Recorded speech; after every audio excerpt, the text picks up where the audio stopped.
আসসালামু আলাইকুম বন্ধুরা, আশা করি আপনারা সবাই ভালো আছেন। অনলাইন জব নিউজ বিডির পক্ষ থেকে জানাচ্ছি আন্তরিক শুভেচ্ছা ও স্বাগতম। তো বন্ধুরা, জেলা প্রশাসকের কার্যালয় পটুয়াখালী এখানে একটি নিয়োগ বিজ্ঞপ্তি প্রকাশ করা হয়েছে। তো এই নিয়োগ বিজ্ঞপ্তি প্রকাশের তারিখ 6 অক্টোবর 2024 খ্রিস্টাব্দ। বন্ধুরা, ভিডিওটি ভালো লাগলে অবশ্যই লাইক করবেন, আর যারা আমার চ্যানেলে নতুন আছেন অবশ্যই চ্যানেলটি সাবস্ক্রাইব করে রাখবেন। বন্ধুরা, গণপ্রজাতন্ত্রী বাংলাদেশ সরকার জেলা প্রশাসকের কার্যালয় পটুয়াখালী এখানে একটি নিয়োগ বিজ্ঞপ্তি প্রকাশ করা হয়েছে। তো পদের নাম আছে ইউনিয়ন পরিষদ প্রশাসনিক কর্মকর্তা। পদের সংখ্যা আছে 4টি। জাতীয় বেতন স্কেল 2015 অনুযায়ী 14তম গ্রেড। এখানে 10,200 টাকা থেকে শুরু। শিক্ষাগত যোগ্যতা হিসাবে দ্বিতীয় বিভাগে যে কোনো বিশ্ববিদ্যালয়ে স্নাতক ডিগ্রি থাকতে হবে, সমমানের সিজিপিএতে স্নাতক ডিগ্রি অথবা নর্মাল যে ডিগ্রি আছে সেই ডিগ্রি পাশ করলে আপনি এখানে আবেদন করতে পারবেন।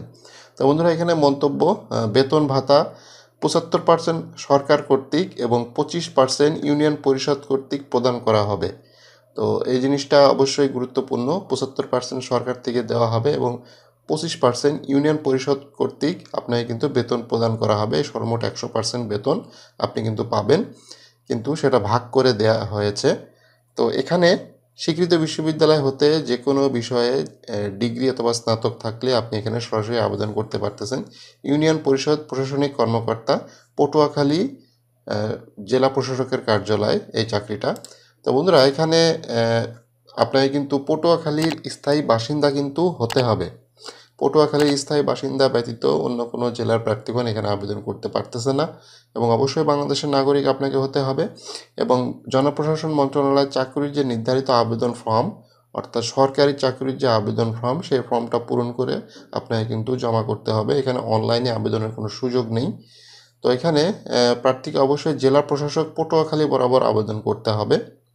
তো আবেদনপত্রের নমুনা পটুয়াখালী.gov.bd ওয়েবসাইটে আপনি পেয়ে যাবেন। এছাড়াও এই ভিডিওর কমেন্টে একটি লিঙ্ক থাকবে, সেখান থেকে আপনি ডাউনলোড করেও আপনি জমা করতে পারেন সরকারি চাকরির আবেদন ফর্মটি। তো বন্ধুরা, আবেদনকারীর বয়স এখানে আবেদন পৌঁছাতে হবে 7/11/2024 তারিখের মধ্যে অফিস চলাকালীন সময়, অর্থাৎ আগামী 7/11/2024 তারিখ লাস্ট ডেট এই আবেদনপত্র জমা দেওয়ার। তো অফিস চলাকালীন সময় ডাকযোগে জেলা প্রশাসক পটুয়াখালী বরাবর পৌঁছাতে হবে। হাতে হাতে পৌঁছালে হবে না, আপনাকে ডাকযোগেই জিনিসটা কিন্তু পৌঁছাতে হবে। কুরিয়ারের মাধ্যমে অথবা সরাসরি কোনো আবেদনপত্র গ্রহণ করা হবে না। তো কুরিয়ারের মাধ্যমে কিন্তু আপনি পাঠাইতে পারবেন না।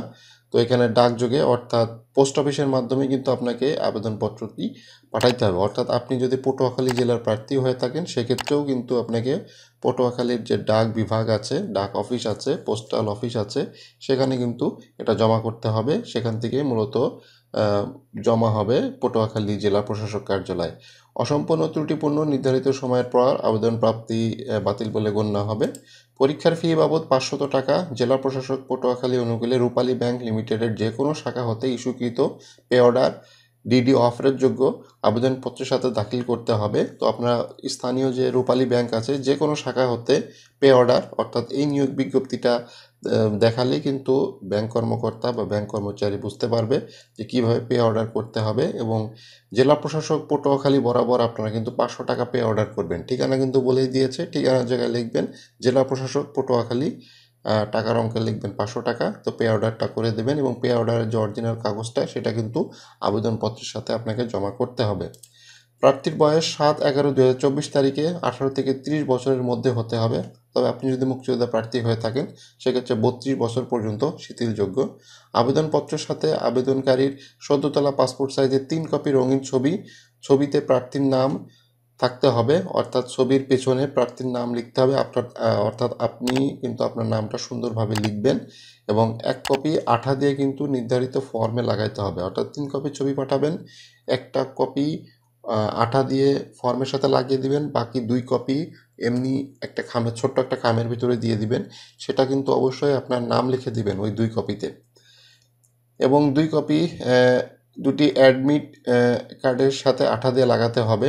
সকল শিক্ষাগত যোগ্যতা অভিজ্ঞতা সনদপত্র যদি থাকে, জাতীয় পরিচয়পত্রের অনুলিপি, পদবি, নামের সিল সহ প্রথম শ্রেণী গেজেটেড কর্মকর্তা, ন্যূনতম নবম গ্রেড অফিসার গেজেটেড কর্মকর্তা কর্তৃক সত্যায়িত হতে হবে। ইউনিয়ন পরিষদ চেয়ারম্যান, পৌরসভার মেয়র কর্তৃক প্রদত্ত নাগরিকত্ব সনদপত্র থাকতে হবে। এবং প্রথম শ্রেণী ন্যূনতম নবম গ্রেড গেজেটেড কর্মকর্তা কর্তৃক প্রদত্ত চারিত্রিক সনদ এখানে যুক্ত করতে হবে। মুক্তিযোদ্ধা আপনি যদি প্রার্থী হয়ে থাকেন অবশ্যই সেক্ষেত্রে সার্টিফিকেট যে অনুলিপি সেটা জমা করতে হবে এবং মৌখিক পরীক্ষার সময় এই সার্টিফিকেট কিন্তু অবশ্যই আপনার সাথে করে নিয়ে যেতে হবে। খামের উপর পদের নাম কোটা যদি থাকে অবশ্যই উল্লেখ করতে হবে। প্রার্থী কোনো সরকারি, আধা সরকারি, স্বায়ত্তশাসিত, অনুমোদিত বেসরকারি প্রতিষ্ঠান কর্মরত থাকলে অবশ্যই কর্তৃপক্ষের মাধ্যমে আবেদন করতে হবে। এক্ষেত্রে অগ্রিম কপি গ্রহণযোগ্য নয়। বিবাহিত মহিলাদের ক্ষেত্রে স্বামীর স্থায়ী ঠিকানা উল্লেখ করতে হবে। বন্ধুরা, এখানে পুরুষ ও মহিলা কিন্তু উভয় আবেদন করতে পারবে এবং শুধুমাত্র পটুয়াখালী জেলার প্রার্থীগণই আবেদন করতে পারবে। তো এই জিনিসটা অবশ্যই আপনারা খেয়াল রাখবেন।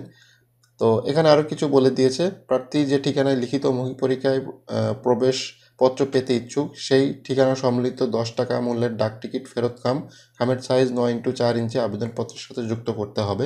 অর্থাৎ আপনাকে কিন্তু ডাক টিকিট 10 টাকা দামের ডাক টিকিট সহ একটা ফেরত খাম কিন্তু আবেদনপত্রের সাথে পাঠিয়ে দিবেন আপনার ঠিকানা সহ। সেখানে কিন্তু আপনাকে অ্যাডমিট কার্ড পাঠিয়ে দিবে। চূড়ান্ত নির্বাচিত প্রার্থীর পুলিশ ভেরিফিকেশন এবং স্বাস্থ্য পরীক্ষায় কোনোরূপ বিদ্রূপ তথ্য পাওয়া গেলে কোনো কারণ দর্শানো ব্যতি করেই নির্বাচিত প্রার্থী বাতিল বলে ঘোষণা হবে। তো ভুয়া তথ্য, মিথ্যা এ ধরনের কোনো পথ আপনি অবলম্বন করতে পারবেন না। সকল তথ্য সঠিক দিবেন এবং স্বাস্থ্য পরীক্ষার ক্ষেত্রেও সব কিছু সঠিক দিবেন। নাহলে পরবর্তীতে ধরা পড়লে আপনার কিন্তু চাকরি চলে যেতে পারে এবং এক্ষেত্রে কিন্তু ডোপ টেস্ট হবে বন্ধুরা। তো স্বাস্থ্য পরীক্ষার ক্ষেত্রে এখন সকল সরকারি চাকরিতে ডোপ টেস্ট কিন্তু বাধ্যতামূলক। তো চাকরি হওয়ার পরে কিন্তু ডোপ টেস্ট করা হয়, সেটাতে কিন্তু যদি ধরা পড়েন তাহলে কিন্তু আপনার চাকরি বাতিল হয়ে যাবে। তো বন্ধুরা, এই ছিল জেলা প্রশাসক কার্যালয় পটুয়াখালীর একটি নিয়োগ বিজ্ঞপ্তি। ইউনিয়ন পরিষদ প্রশাসনিক কর্মকর্তা, যেখানে 4টি পদ আছে। বেতন স্কেল 10,200 টাকা থেকে শুরু এবং বেশ একটি সরকারি চাকরি, এটা সম্পূর্ণ সরকারি চাকরি। সরকারি যে সকল ভাতা আছে সে ভাতা কিন্তু আপনি প্রাপ্য হবেন। জেলা প্রশাসক কার্যালয়ে আপনার চাকরি, নিজ জেলায় কিন্তু আপনার চাকরি হবে। পুরুষ ও মহিলা উভয় কিন্তু চাকরি করতে পারবেন। শুধুমাত্র পটুয়াখালীর জেলার প্রার্থীগণই এক্ষেত্রে আবেদন করতে পারতেছে। বন্ধুরা, ভিডিওটি ভালো লাগলে অবশ্যই লাইক করবেন আর যারা আমার চ্যানেলে নতুন আছেন অবশ্যই চ্যানেলটি সাবস্ক্রাইব করে রাখবেন।